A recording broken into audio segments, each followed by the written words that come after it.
Hey, Eric, hey! how's it going? Good, how are you? Good. I should lower my chair. There I we know, go. I'm like, okay, I need to adjust. I need a little booster seat.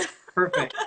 That's It's good to good. see you. Gosh, Good to it's see been a you. while. I feel like last time I saw you in person was at either ICFF or IDS like 3 or 4 years ago. Oh So, yeah. Yeah. yeah, it's been a while. So, it's good to connect. Good to Yeah. see your face. So, for those of you who are just joining us, my name is Rachel Gallaher. I'm the deputy editor at Grey Magazine, a design international design magazine based out of Seattle. And in response to the global pandemic last week, we launched a virtual design festival in the hopes of keeping people in the design industry, just connected and not feeling so alone in this time. And as part of that, we're doing a speaker series where we're bringing in different people from the Northwest and around the country and hopefully internationally to talk with us just kind of about how they're getting through these times. And today's speaker is Eric Trine of Amigo Modern, and Eric is a designer, and Amigo Modern creates gorgeous contemporary handcrafted furniture out of California. So Eric, how are you doing today? How are things going? Are you in your home office or your studio, or? I'm at the studio. So I came into my Okay. studio office.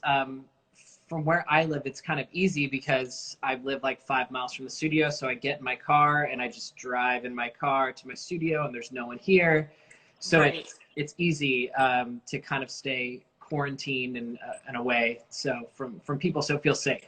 Right, right. And that's probably kind of nice to be able to just get out of the house. And because I know you have two little ones at home too, so Yeah. I'm sure it gets kind of busy. Yes. Very, very busy. Yeah. Great. So, just kind of diving in here and jumping off, or kind of talking about, I'm curious, how have, obviously some things you're able to still go to the studio, but how have things changed for you during quarantine? And do you have any tips for, other designers who are trying to push forward in their business? Design, it's so hard. It's such a hands-on Right. industry, and, everyone has to be so hands-off right now. Right. Yeah. I mean, it's so different depending on where you live too, because it's like I am home mostly with both my daughters. One's 6, one's 3. So it's like we don't have our nannies right now. The kids aren't in school. Mm-hmm. My wife, unfortunately, she works in shipping and in kind of Oh, essential that. So she works like in the port of LA okay. and Long Beach. So she's actually has to go still into the office. So it's Oh, not even both wow. of us at home. So actually, we've created this like quarantine pod with my mother-in-law. So she's home with the kids right now. But so we've had some help that way, but it's been tough. Mm-hmm. Fortunately, this year I took and I'm currently taking a business class with this consultant Holly Howard out of New York, Oh, okay. and she's consulted a ton of design businesses. Like every Brooklyn design studio has worked with her. Oh, And interesting. so I've been going through this whole process of like already rethinking every way I do my business anyway. So I've been Mm-hmm. in this process. So it's kind of like mentally, I'm a little bit more flexible than I think I would have been coming into this crisis. Mm-hmm. But just before all of this hit, I only have one employee, so I'm an extremely small company anyway. Most people Okay. think we're a lot bigger than we are, but it's just me and one other person. It's been that way for 5.5 years, so we are micro business anyway. And Okay. I made the decision to actually let him go at the beginning of March before this even hit. I know Mm. it hit hard up in Seattle and that area before it kind of moved down here. But Right, right. You were um, probably able to anticipate a little bit more, like, right, and I was what actually, was going to happen. yeah, I was in New York on March 10th and flew back, and my plane was half empty, and we were just, I was Oh, like, what a okay, strange experience. yeah, so weird. So so I let my employee go just before this all hit, Mm-hmm. and now just because I'm restructuring the business anyway, and so Mm-hmm.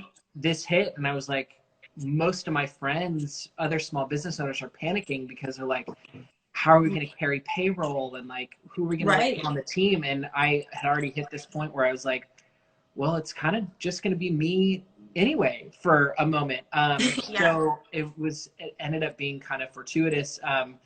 So I am not freaking out as Hmm. much with the economic hit as I know a lot of my peers are who have much larger teams. Yeah. Um, so right now with that kind of resetting everything, any business that has been coming in, I've been like, this is awesome because it's all gravy right Right. Right. now. And just again, I think, I'm in Long Beach, so I'm kind of away from, I live in a very suburban area, and so I'm Hmm. very separate from a lot of, places. We have a house with a yard, so like getting out with the Hmm. kids is like And a not a pink problem. swimming pool. And a pink swimming pool, exactly. A pink empty swimming pool. So it's so different, just like where I live and my family. Hmm. Like we are spread out. We aren't panicked. Like but we also have like so many options for grocery shopping and all that stuff. Versus, Oh, right. like we don't live in this dense urban area where everybody's panicked because everybody goes to the one Trader Joe's or one Whole Foods. It's like, Oh, yeah. so Yeah. No, a lot I of our live. regular life stuff, but I guess I didn't really answer a ton of design business stuff, but Oh no, that's it. Well, I'm curious. Like, how have you been staying creatively engaged? Both with your work in the community in this time, because I know a lot of design is so collaborative, and designers love to get together and inspire each right. other, and so people. I feel like I'm hearing people feeling like, oh, I'm a little feeling disconnected. So what have you been Right. doing? Yeah, I mean, I decided not to do any trade shows this year, so I didn't have Mm, a big plan for Design Week in May. right. But I was going to go and walk. I was going to go to the AD show in March Okay. in New York and go walk it and just see. I feel like the aesthetic of like the younger group, like the just out of college designers, is Mm. really fresh and unique and Oh, interesting. totally different than I would say like my peers in their mid 30s. Hmm. Um, kind of had this aesthetic wave, and it seems to be like the folks in their mid 20s are Uh-huh. doing very different work. And I was like, I want to go Oh, get my interesting. eyes on it. So I miss doing that. I love just going to events and being in person and that kind of stuff. Hmm. So I think that I get the most value out of that. So I've been missing that, like studio visits and hanging out with peers and like going to shows. That's been a big bummer. And Right. I haven't made up for it digitally. I'm kind of just like taking a break. That's Again, okay too. yeah. But again, it's like I'm home with both of my girls and I can, get little breaks here and there, but mostly it's just like hanging out with the kids. And so Hmm. creatively, I've been looking at just my home and stuff in my house about like, how can these things work better? Like I was cooking bacon the other day Okay.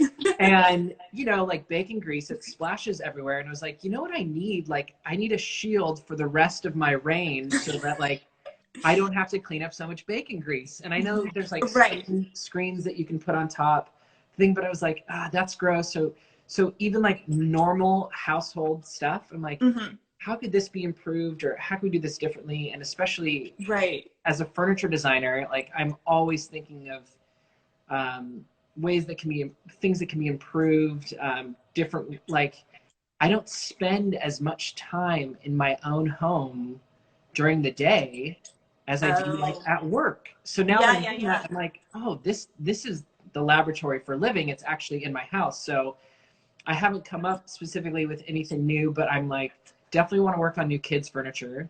Okay. So that's one of the things. But I'm looking at my house and I'm looking at my kids. Bacon grease shield. I mean, I Yes, think that would grease be a big shield. seller. Yeah, something like a silicone one that like wraps up, or maybe just like a stainless. Like thinking about that, and I'm like, gosh, cooking like it doesn't make me want to cook bacon. And I'm like, that's a problem. Like everybody Yeah. loves bacon. So just looking at all of those kind of things in my own life as a Hmm. laboratory, rather than being kind of abstracted in my studio and like projecting or thinking. Yeah. Yeah. No, that makes sense. It's interesting. So I want to go back a little bit. You were talking about like this kind of new wave of Mm, aesthetic coming out, yeah. from these like recently graduated Yeah. designers. And one of my questions for you was, I'm interested in hearing a little bit about your design aesthetic and kind of how it, you know, what inspired it. I think you call it California modernism or California modern, something along those lines. But I remember, you know, when you were living in Portland, even seeing your work, and you were, I feel like you were kind of on the first wave of that. And now, you know, we kind of see this aesthetic everywhere. Right. So I'm curious to, first of all, hear a little bit about, you know, how you kind of came up with that. And then I'm interested to hear about this new kind of wave of designers and how you would describe this new aesthetic coming out. Yeah. Well, I don't really know. I mean, I moved to Portland for grad school. So I was in Portland from 2011 to 2013 for grad school. And I was making, you know, I still make really simple work. I just use more color now. It does, so it kind of looks more complex, but I just personally, I can't do anything like difficult or hard, like, or tricky or novel. Like I think about my friend Greg from Fort Standard, who's created those stone cabinets. I don't know if you've seen, but they're they're bonkers, right? Gorgeous. And the hardware and like that stuff comes out of him, and like he thinks like that just doesn't come out of me. That's an $80,000 cabinet that he designed and fabricated, and I'm still trying to figure out like how can I make chairs for $200.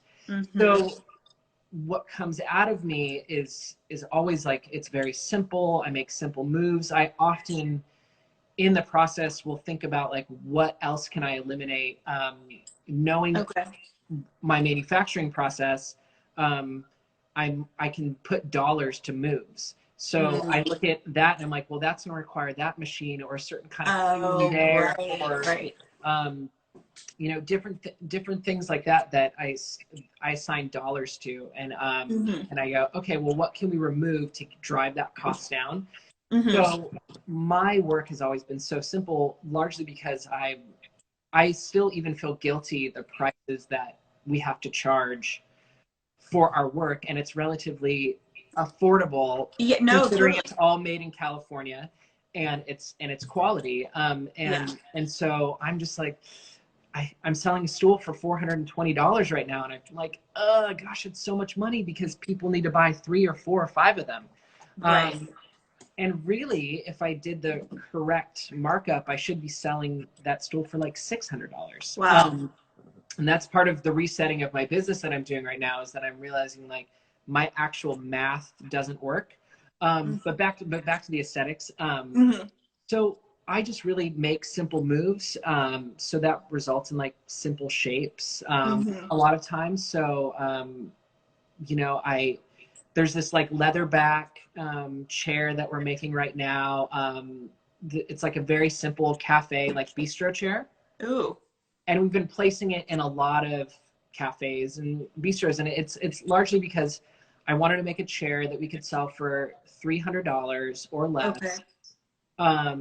That would kind of compete with the knockoff market, in the sense that every new cafe I walk into has a knockoff Tolix stool. Oh yeah. It's like Tolix everywhere. And if you buy the originals, they're relatively affordable, but you can get knockoffs for like $100 a piece. Right. And so we work with so many different cafes, coffee shops. We're doing a coffee shop right now in Long Beach. And I just approached them. I was like, just please, like, whatever you do, if you can't afford our chairs, just like, don't buy knockoffs. Like, right. So that's a lot of like what drives me, is like trying to make simple, affordable moves that look good, that compete with, kind of like the knockoff market, or just give people another option at that price point. Because when you're outfitting a cafe and you're buying 10, 15, 30 chairs, it adds up. Yeah. Well, so, I'm a minimalist, so I love your work. That's awesome. Thank you. So that's, I mean, the aesthetic, and then color. It's the easiest thing that we can do. And, you know, I have like a fan deck here of all of these colors, you know, and I'm like, these are just like standard colors, like that. Yeah. You know, like you go get a book, this is a powder coater supplier, and like all of this stuff is ready. Right. And so it's always interesting to me why people just continue to use like black, white, and gray. And we sell mostly black, white, and gray. That's what people buy, but we want to give people the opportunity to put more color in their homes. And if we don't bring it to market, then nobody can buy it. Right. So, so we've had like 10 colors that are like standard. It has been like that since the beginning. We kind of narrowed it down and we're doing 4. I'm 4 colors and then black, white, and gray. But so we're kind of narrowing it down a little bit, but still like that's more than most companies. Still, even like a lot of mass market companies, like they're not launching a chair in 7 colors. So that's like a big thing for me, is that if someone wants a cobalt blue bar stool in their home, like they can come to us and get it, or custom order it. So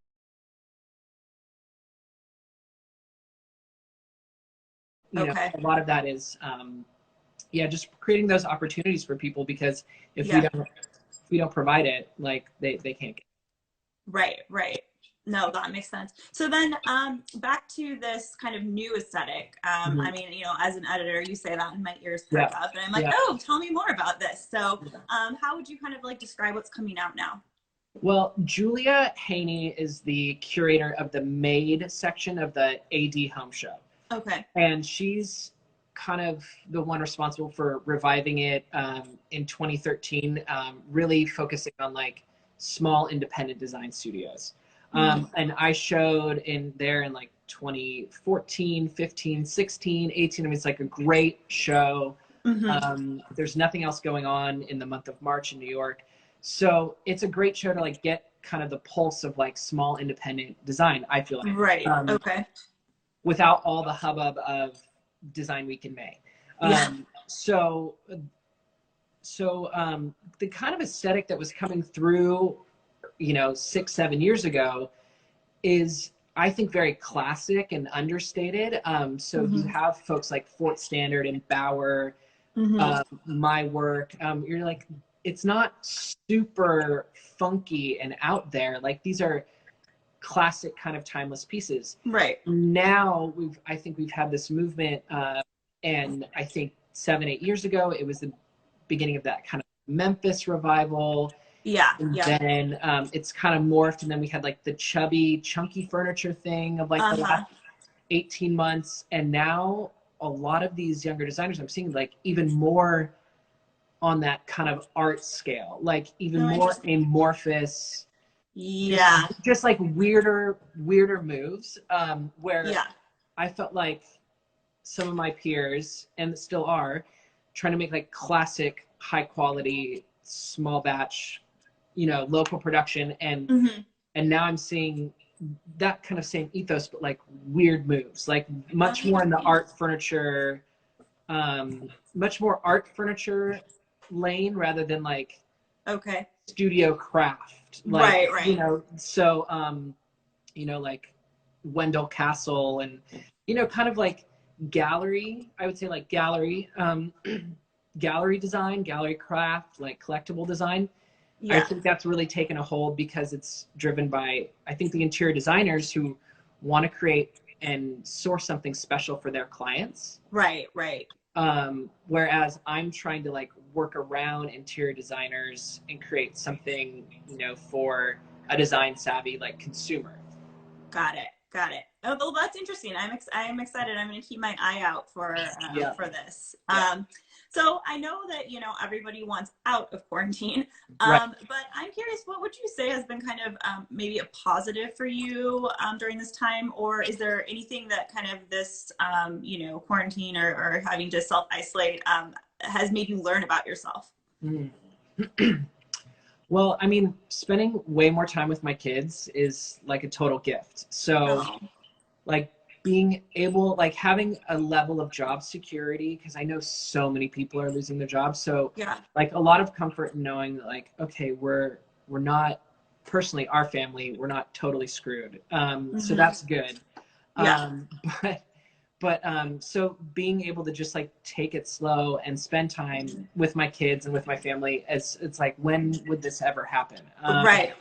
So so it's allowing me to just think like, wait, how can I continue to restructure my business so I can be with my kids more and really build, like I've always already built my business around my lifestyle. My former employee and I, like, people are, you know, still were always confused that it was just a 2-person studio. I never worked more than 40 hours a week. I'm always home on the weekends. I'm home by 6 o'clock every night. Yeah. So, and it's been the same for him. So we always wrapped it around like, okay, what's the kind of life we want to live? I don't do emails after 6 p.m. I'm never open my laptop. What is that like? No. No, I know, but it's like, we had like our first child as I launched the business. So I already had to build it around like the kind of dad I want to be, which is, I don't know. I mean, I just think that's always just been like a great, resource or some, but like thinking about running this thing that way is like, well, my family comes first. And what I'm doing is this like career, this job is supporting my family.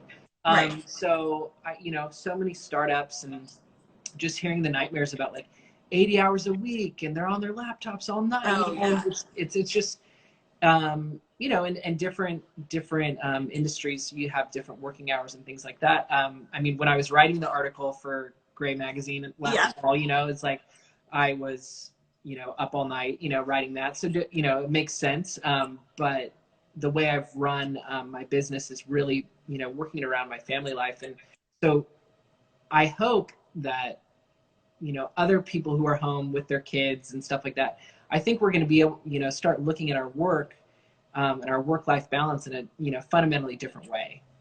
So I certainly am. And just, I think people are also going to look at their spaces in a different way. And they're like, wait a second, like, especially for working parents, it's like if they leave the house every day, it's like they don't know. And then once you're in the house, you're like, oh, this sucks. Like I redid the pantry the other day because I was like, there's no rhyme or reason to how we're storing our food. Like, interesting, so much easier. And like, there's the extra virgin olive oil, and there's like, I gotta get this stuff work for me, not so that I have more time for, well, I mean, maybe so I can have more time for leisure, so that the time I do have, I'm not struggling through all of these tasks and chores. Right. Yeah. Great. Well, so then I'm also curious. I know, you read a lot, you study a lot, you really keep up with what is going on, on all different levels of the industry. And so I'm curious, like, in what ways, I mean, obviously we're at the beginning and it's going to, there are going to be economic, impacts, but I mean, what ways do you kind of see this changing, this whole experience changing or disrupting the design industry moving forward? Yeah, I think that, like during the last recession, which I kind of came out of business-wise, like the two big takeaways I saw from that was that it was the resurgence of DIY, and that's when like blogs took off. So like 2007, 8, 9, 10, like people were sharing all of these resources, and it was really interesting because it was just like free and open and easy, and there weren't like native advertising, and social media wasn't a thing, and influencers weren't a thing, and like it's like, so it's changed so much, and people just like shared stuff with each other about everything, and I can see that happening already now. Like everybody has a tip and a trick for, especially like in the parenting world, like tips and tricks for your kids and like stuff to do, and like sharing resources and activities. How to get the most out of what is in your pantry. I have a close friend who's a designer at Ann Taylor Loft. He's an interior designer for Loft, but he's an amazing food chef dude, and so he is posting these super long stories about like, hey, here's what I'm making with just like scraps in my kitchen, and like, so it's interesting. So I think that kind of resourcefulness is going to come up again in a way that's more generous, and not like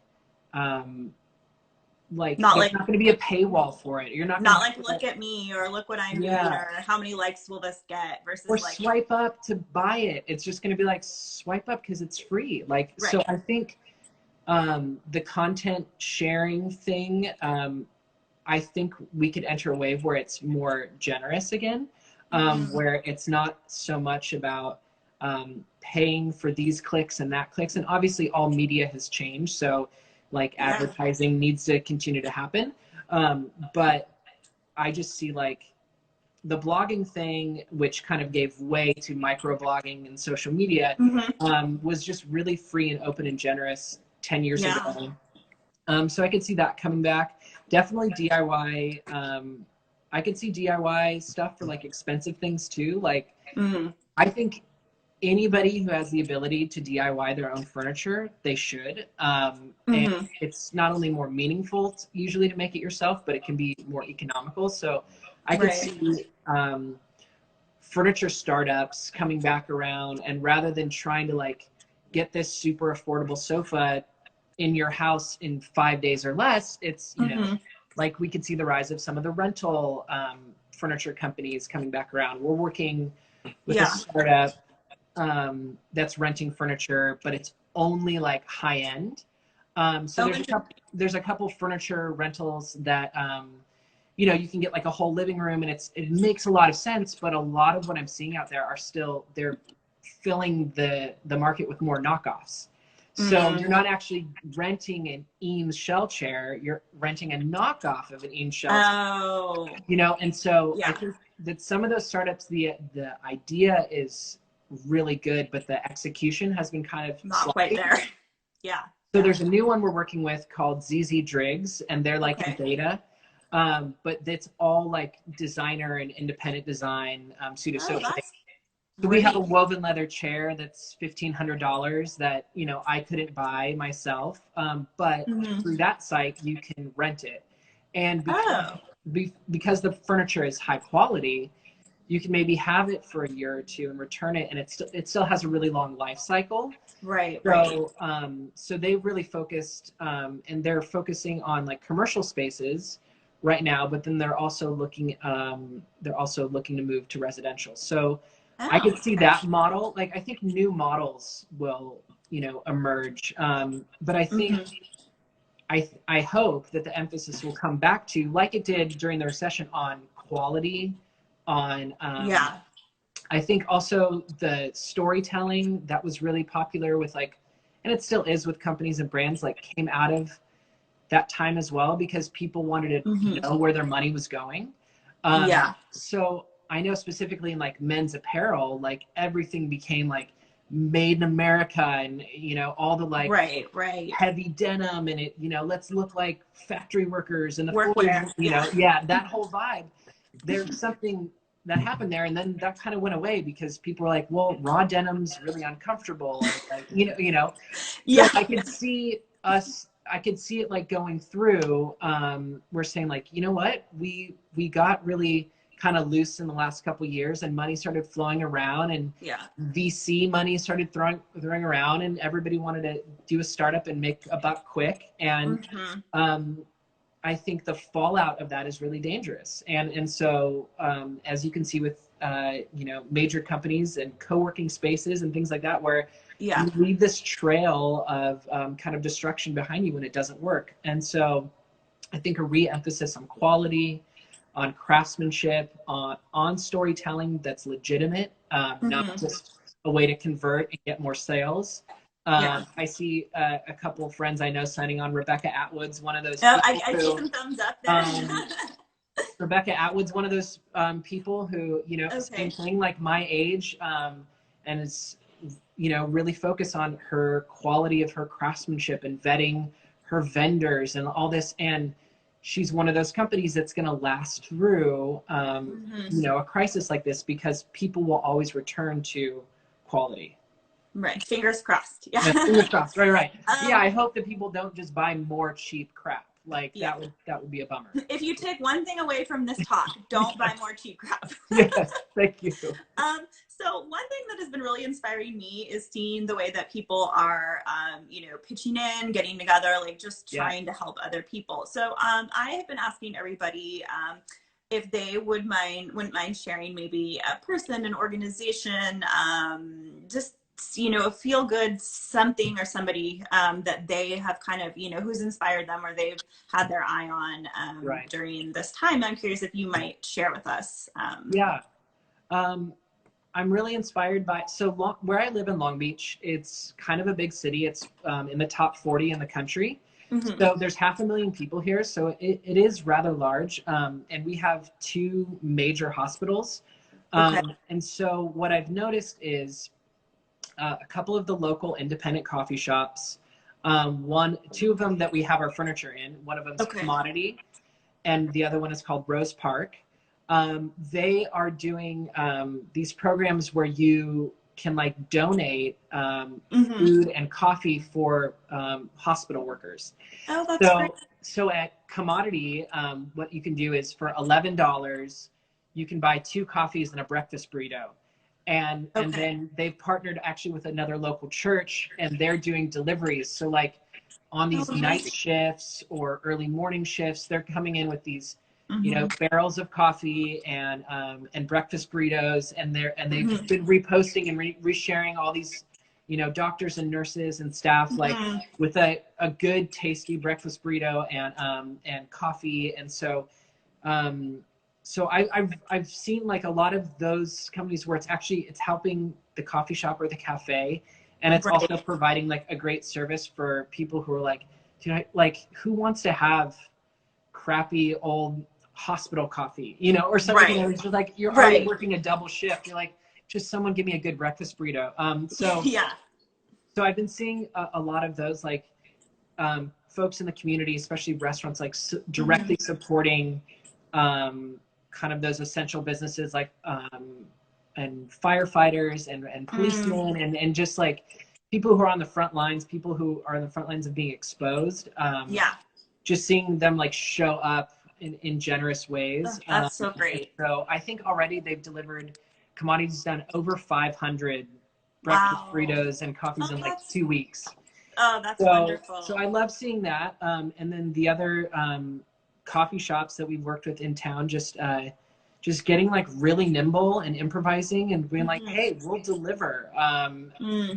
There's a distillery in Long Beach. They've converted all of their stills to making hand sanitizer.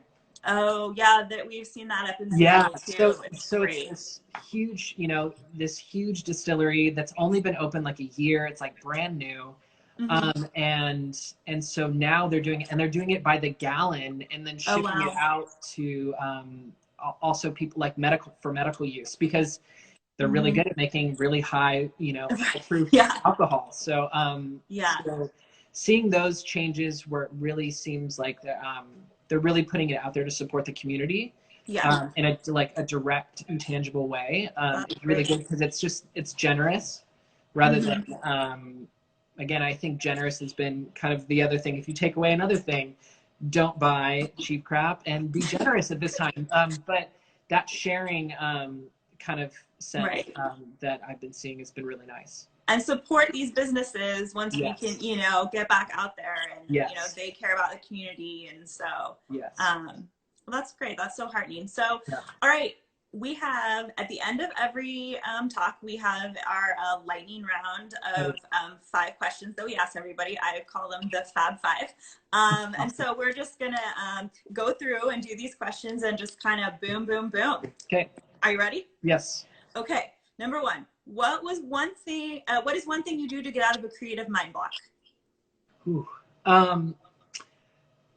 Oh gosh, that's a tough one. That's not going to be a lightning response from me. But I. Speaking of creative block. I think it's I get into overthinking it. So what I've noticed too is, you know, there's constraints with any project. So what I might not, if I'm stuck, it's probably because I'm not clear on my constraints. It's actually not like I'm not clear on my solution. It's like I've got too many variables operating. So, like one of the things I'm doing with my kids is we're doing a lot of creative stuff at the house, and same thing. I'm working with my daughter on like writing sentences like in a line, like nice and neat.